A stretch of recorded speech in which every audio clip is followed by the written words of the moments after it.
So I'm showing how to set up a conure cage. And conures need a lot of time sort of in the back where they can just relax. They tend to want to be in very safe, small, dark spaces. And I think it sort of helps them reorient and rest and recharge. And so the cage design allows for that, and that's really important. This particular bird, who's in here right now, is Poco, and she is a Dusky conure. And so what we have is a lot of movement and privacy and access points where it's really easy to get from point A to point B. So from the back to the front, for example, there's that perch that goes, the rope perch that goes from the back and then leads to the food where she can easily move throughout the entire cage without any hiccups.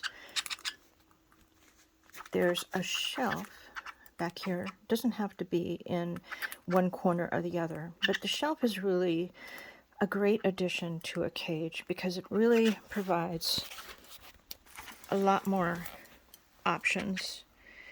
This can be a play area back here for some birds if they'd like to do that. And hi Poco. And what I have here are these preeners that I love, that most conures love. There's 2 of them, and it really allows for that privacy, the darkness, and they can really recharge behind on that shelf. Just showing that area. I hope that it's easy to see. So it's a corner shelf. There's a really great perch here that I like. I use the rounded side up. It's a lot easier on their feet, and Poco appreciates it too. The flat side faces the bottom, and that's unlike the way it's shown on Amazon, which is reversed. And I have there's different names for these pieces, but it's a swing. They're known as boings, B-O-I-N-G, or twisters, and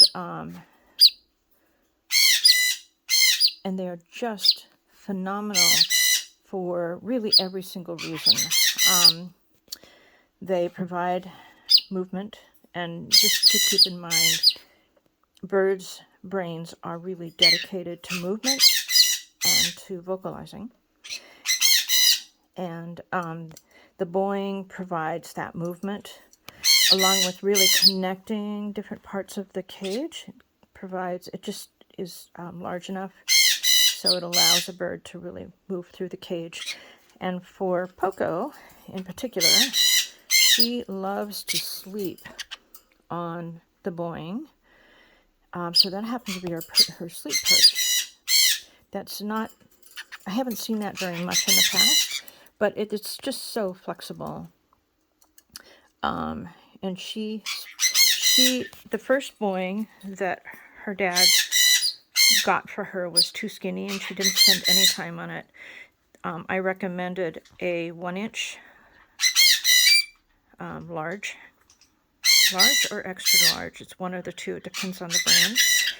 But it's about 1 inch in diameter. It can be a little bit bigger, but it shouldn't be any smaller. For a dusky and for a green cheek, I'd say probably 1 inch is really the right diameter. And then it needs to be positioned, just to show you, so that the top, I think Poco would like to come out. The top is a little narrower, and the poop zone below it's not always getting hit, so that the bottom sections open up a little bit This is not a complete round circle, just a little design to it, which is fine as long as the bird can easily move from top to bottom and you get tons of movement. It's ideal. You see the fasteners there. So if it was just fastened straight to the top of the cage, it wouldn't have as much movement. But because it has a couple of different fasteners, it gives it a lot more motion, and that's great. I like to put a toy in the middle of it, and this particular toy is, I find, is a toy a lot of the conures like. There's little bells inside those balls, plastic balls. They can play with them, or they can ignore them. It's really important when you have toys not to place them so that the bird is always hitting them. You want the bird to be able to have the option to play. Hi, Poco. And then there's the play area just off to the side.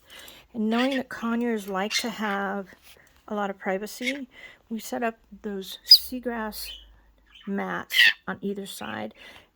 And Poco loves those mats, so she's really, really worked on those. And so they're just attached to the side of the cage.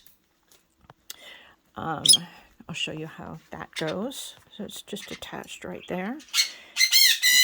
And in this case, she has the seagrass mats attached on both sides. She likes, this is her, it happens to be the bath that she likes. I'm not familiar with this bath. I usually like to use a large bowl, but for Poco, she loves this particular bath. And there's a seagrass mat for her so that she can easily go down. She likes to use those together. These are her feeding areas. And the water all of a sudden got really dirty. It was really clean when I started the video. And we have fruit. In this case, it's fresh blueberries, apple, a peel-off dish that I make that's pretty heavy on quinoa because I need more protein. And there is some brown rice in that. And then, of course, fresh corn on the cob. And then her pellets are right next to that. It's really good for the pellets and the water to be right next to each other. Poco, I'm going to close the door here. There you go. You're being really good. So the water, the food, and the pellets are all easily accessible. She can walk from one to another. And the pellets she can dip in the water. And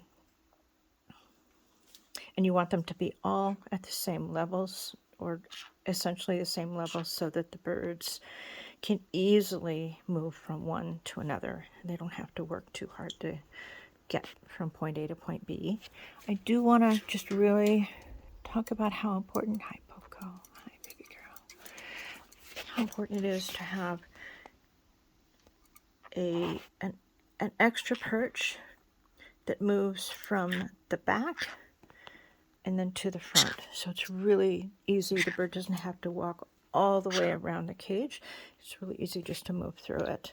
If you notice a place where you always want to watch where your bird, how your bird moves through the cage. And if there's any places where they hesitate, they have a little difficulty, make an adjustment. I noticed in this case, I have this really great perch that I love. It says braided perch. Hi, Poco. Sorry about that. You're being really good. So there's this braided perch that really helps move. It allows us to connect parts of the cage that are normally difficult to connect. And when we originally put this braided perch in, we had it on the horizontal bar above that, and I noticed that wasn't helping her, so I moved it down to the next lower horizontal bar, and that gives her the ability to move through the cage a little bit more easily.